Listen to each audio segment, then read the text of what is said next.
Bonsoir à tous. Moi je m'appelle Olivier donc. Je vais essayer de tenir en 10 minutes. C'est pas sûr, ça va peut-être déborder un peu. Pour me présenter vite fait, je fais du développement web depuis maintenant un petit moment. Alors moi je fais plus de l'Angular, pas trop Vue.js, pas trop React. Mais c'est bien parce que les prouesses web apps, ça va tous nous rassembler. Donc on va voir aujourd'hui, en tout cas dans ce premier talk, ça va être assez généraliste, c'est vraiment les prouesses web apps.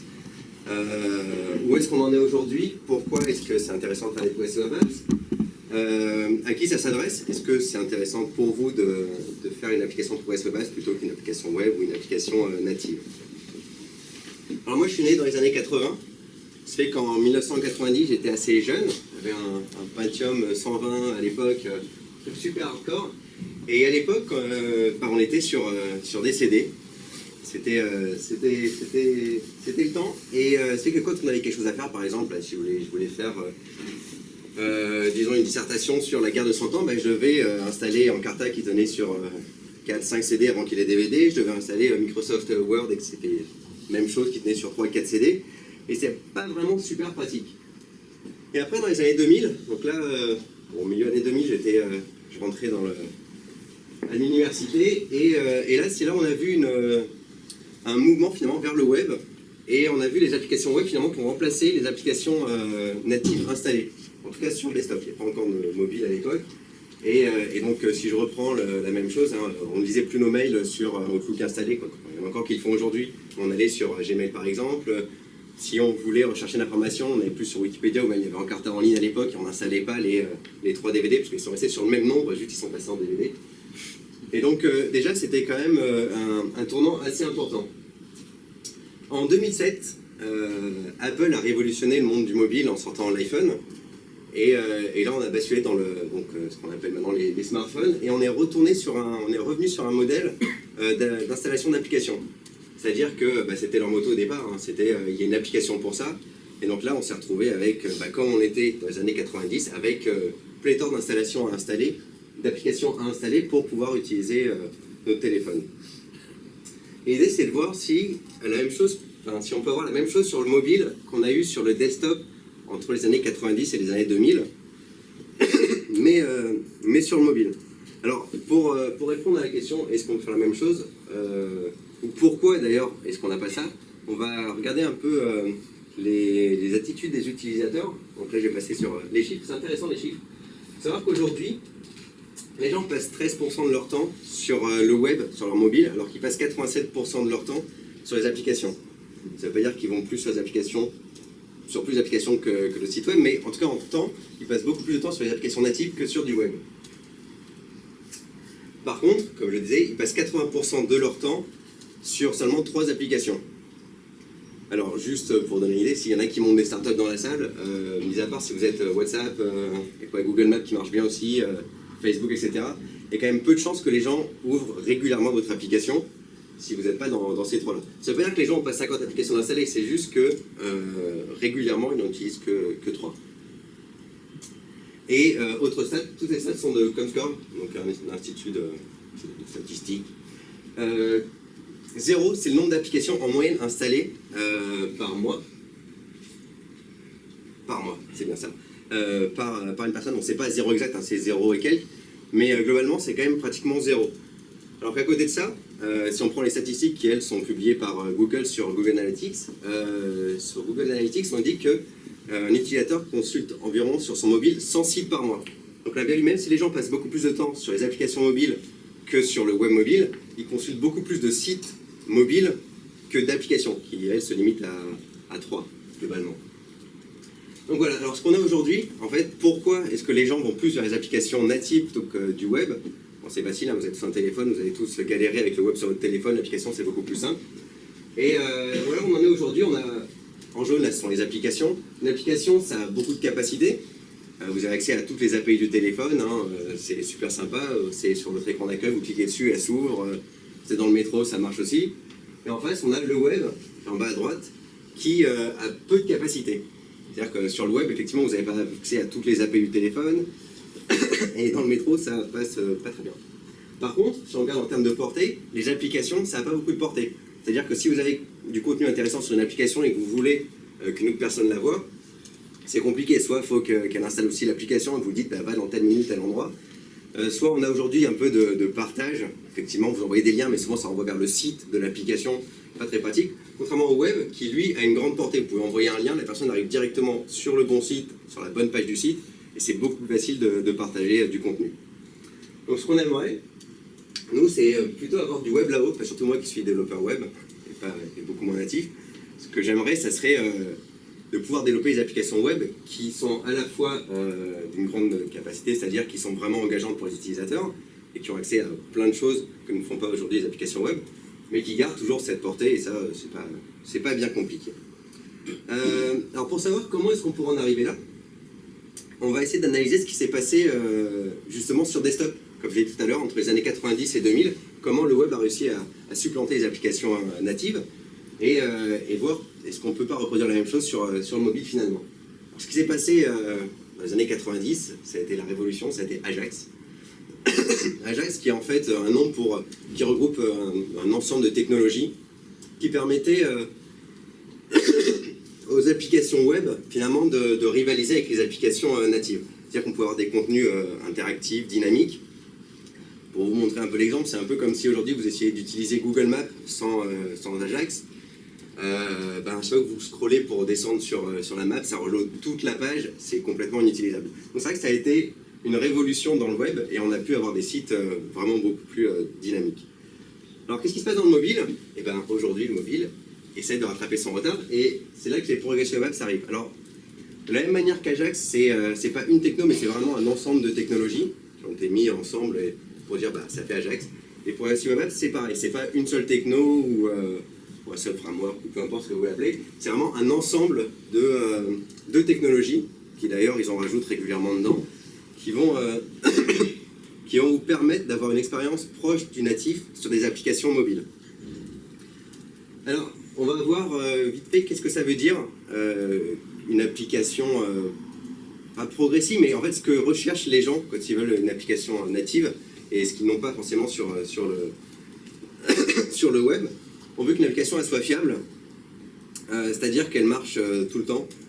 Et c'est pas le cas avec le web malheureusement, surtout sur du mobile. Encore chez vous, vous avez tous de la DSL ou de la fibre. En mobile, ça marche pas comme je disais tout à l'heure dans le métro par exemple. Et c'est un schéma bien connu, mais globalement, pour résumer la situation sur le mobile aujourd'hui, c'est soit vous avez du réseau, c'est super, il y a de la 4G aujourd'hui, bon, en général ça marche quand il y a du réseau, soit vous n'avez pas de réseau sur votre téléphone. À la limite, c'est le meilleur des cas, moi je trouve celui-là. Quand votre téléphone il dit qu'il n'a pas de réseau, c'est qu'il n'a pas de réseau du tout. Au moins il est sincère avec vous, il ne vous ment pas. La problématique, c'est vraiment quand on est entre les deux. Alors il y en a qui ont baptisé ça le Li-Fi. Parce que quand votre téléphone il vous dit j'ai 3 barres de réseau, je suis en 3G, donc c'est pas la H, tu vois, c'est 3G. Donc toi tu y crois un peu, mais en fait au final tu charges ta page et t'espères, tu pries, et à la fin on te dit non, désolé, je peux pas charger ta page. Donc ça c'est vraiment le problème du mobile aujourd'hui, c'est la connectivité réseau, pardon. Donc en fait on peut pas faire confiance au réseau. Et c'est une des problématiques que les Progressive Web Apps ont abordées dès le début. On veut qu'une application elle soit rapide. Autre statistique qu'on ne voit pas parce que c'est important les chiffres, toujours comme score il me semble. Non, ça c'est Google. Autant pour moi. D'après Google Analytics, on s'est rendu compte que les gens, au bout de 3 secondes sur une page, si elle n'était pas chargée, ils partaient. Donc c'est vrai que c'est une problématique qu'on a moins sur les applications natives, à part ceux qui ont des API et qui gèrent mal tout ce qui est offline, les caches, etc. Mais c'est vrai que sur le web, pareil, moi quand je charge une page web et que la page d'accueil, au bout de 3 secondes, elle n'est pas chargée, j'abandonne parce que si la page d'accueil c'est ça, les autres pages, ça va être la même chose. Donc là on veut qu'une application, pareil, les utilisateurs veulent une application qui est rapide. Et la troisième chose c'est une application qui est engageante. Comme j'ai dit tout à l'heure sur les applications installées, les gens utilisent en général 3 applications. C'est vrai. Après, on a des avantages sur les applications qu'on installe. C'est par exemple tout ce qui est push. Ça permet de réengager les utilisateurs. Vous avez un push même si c'est pas vous qui allez ouvrir l'application. Pareil, elles sont facilement, on peut les lancer facilement. Il y a une icône sur le bureau dans la liste des applications. Donc voilà, tout ça c'est des choses qu'on n'a pas sur le web et qu'on aimerait avoir. Alors, pour ces 3 points, on va les passer un par un. presque tous, parce qu'il y a les autres talks qui vont en parler plus en détail. Une application qui est accessible, donc c'est par exemple qu'on puisse l'installer sur l'écran du téléphone, qui n'est pas le cas aujourd'hui avec le web et qui est avec les applications natives. On veut qu'elle soit immersive. C'est vrai que c'est pas forcément super cool d'avoir un Chrome ou un Safari avec la barre en haut, avec l'URL, ça fait pas très application. Et on veut qu'elle soit engageante. Donc là, c'était les notifications, c'est une problématique qui a été abordée dès le départ avec les ProS Web Apps. On va directement rentrer là, un peu de JSON. Le manifest.json, c'est une des premières choses qui a été lancée avec les ProS Web Apps, c'est la possibilité du coup de pouvoir installer des applications sur l'appareil, d'avoir une icône qui apparaît dans la liste d'applications. Au début c'était que sur le bureau, maintenant depuis quelques semaines c'est même dans la liste des applications, on peut même les désinstaller. Globalement c'est ultra simple, je vais mettre un petit peu de code dans les slides, à chaque fois c'est juste quelques lignes pour vous montrer que c'est ultra simple à mettre en place. Là vous avez une application, un exemple c'est le Washington Post. Et globalement, il y a certaines règles qu'on définit, un nom, une liste d'icônes qui est en plus choisie en fonction de la résolution de l'écran, etc., qui va vous permettre de définir comment va se comporter votre application. Par exemple, là, vous avez display qui va vous dire est-ce que vous voulez la mettre en standalone ou alors en plein écran. Standalone, ça va être comme ça. Non, pas comme ça. Ça va être... Pourquoi les gifs se lancent pas? Bref, standalone, ça va finalement apparaître comme une application normale. En full screen, c'est vraiment plein écran, si vous voulez même pas la barre en haut et la barre en bas d'Android. Ou browser, ça va être une application qui va se lancer finalement dans un Chrome. Pareil, vous pouvez spécifier l'orientation en portrait, paysage, si vous voulez faire un jeu type Flappy Bird, etc. Donc voilà, ça va vous permettre, je ne sais pas si c'est lancé au début le GIF, si vous l'avez vu, ou si c'est pas lancé du tout. Si je clique dessus, il se lance. Ah, magnifique. Ok, en fait, non, c'est pas un GIF. Bref, désolé. Oui, finalement, là, c'était le Washington Post qui est un des premiers à faire une application ProS Web Apps. Comme vous pouvez le voir, donc là on va sur le site web, et les ProS Web Apps, il y a des règles qui ont été définies. Si vous revenez plusieurs fois sur le même site web, il va commencer par vous proposer, si vous ne voulez pas l'ajouter sur votre écran d'accueil, donc vous avez juste une petite pop-up comme ça, vous pouvez l'ajouter, hop, ça vous dit qu'elle va être ajoutée, et après vous avez une icône qui apparaît dans votre liste d'applications aujourd'hui. Avant c'était que sur le bureau, maintenant c'est une liste d'applications.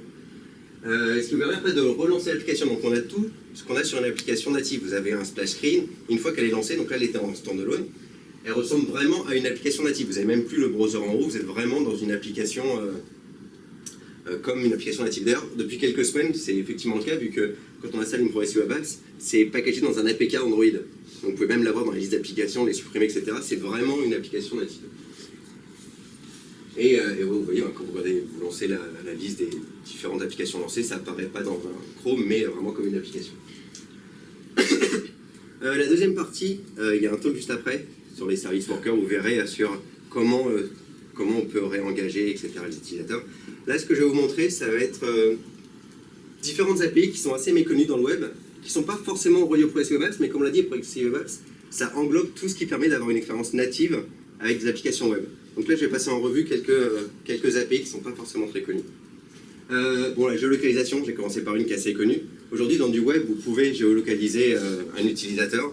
Alors, de la même manière que pour les applications natives, vous savez, quand vous installez une application, on vous demande les droits. Vous demandez est-ce que vous êtes sûr de bien vouloir donner votre localisation, etc. Dans le web, ça a été reproduit, donc quand vous demandez la localisation, ça demande à l'utilisateur est-ce qu'il est d'accord. Et c'est pareil pour toutes les API, Bluetooth, etc. qui ont été mis en place.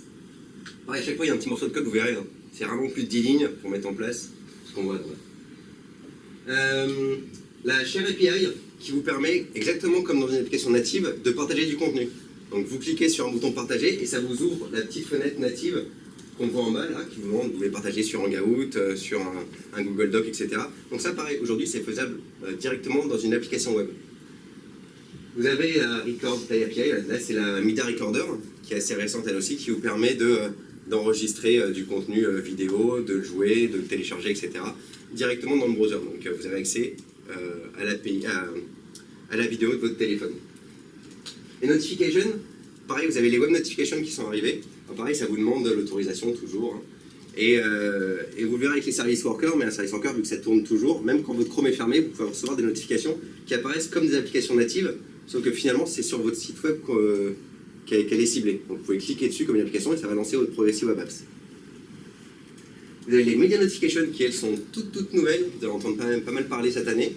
qui vous permettent d'avoir une petite notification comme ça pour jouer du contenu audio ou vidéo. Alors pareil, quand votre écran il est locké, vous l'avez en notification sur l'écran de lock, et vous avez Next, Pause, etc. Et là, c'est vraiment facile à implémenter. C'est même plus facile pour un fait de l'Android que faire la même chose sur Android. La Payment API, dont on a entendu parler en fin d'année dernière et qui va arriver dans les versions stable cette année, qui permet aussi de pouvoir payer directement depuis son navigateur sans faire appel à des services tiers type Stripe, etc. Et qui va prendre soit les cartes de crédit qui sont enregistrées sur votre téléphone, soit les moyens de paiement directement du téléphone, comme Google Pay ou Apple Pay si vous êtes sur iOS. Donc voilà, différentes choses à me renseigner. Ça pareil, directement dans une application mobile, on va pouvoir le faire. Le Bluetooth aussi, qui vous permet directement d'une application mobile d'accéder au périphérique Bluetooth. C'est vachement intéressant, par exemple, on parle de plus en plus d'IoT, et je ne sais pas si vous êtes fan de tous ces petits objets, mais à chaque fois que vous achetez un objet, il y a une application à télécharger avec, juste pour recevoir les 3 données que l'objet envoie, sous forme d'un graphe ou ce genre de choses. Et c'est vrai que le fait de pouvoir directement accéder à ça depuis un navigateur, ça permettrait d'avoir juste des sites web qui accèdent. D'ailleurs, c'est ce qu'on voit à droite, là, c'est fait par une personne de chez Google qui a juste pris vous savez, les stripes de rythme cardiaque et qui a fait une application web qui se connecte dessus, hop, voilà, ça vous demande les devices Bluetooth, et qui récupère ça directement dans une application web. Donc si vous combinez ça avec le fait que vous pouvez l'installer sur le device, etc., vous n'avez pas besoin d'aller installer 12 000 applications pour ça.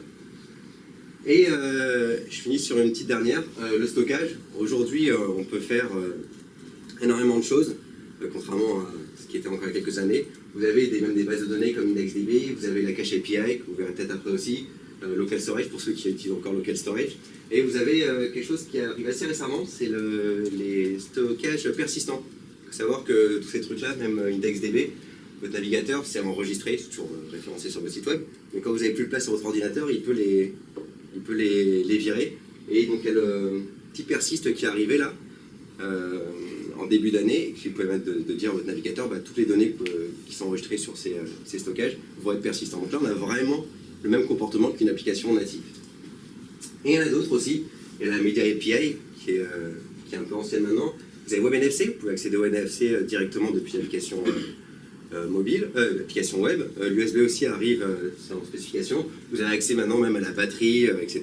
Donc vous avez vraiment accès à énormément de choses qui avant étaient réservées uniquement aux applications natives installées. Toute dernière chose, avant de finir mon talk, les Progressive Web Apps, je ne vous ai pas expliqué le nom. Progressive Web Apps, ça veut dire qu'elle est progressive. Ce qui veut dire que quand vous faites une application, vous n'êtes pas obligé de recoder votre site web pour qu'il soit une Progressive Web Apps.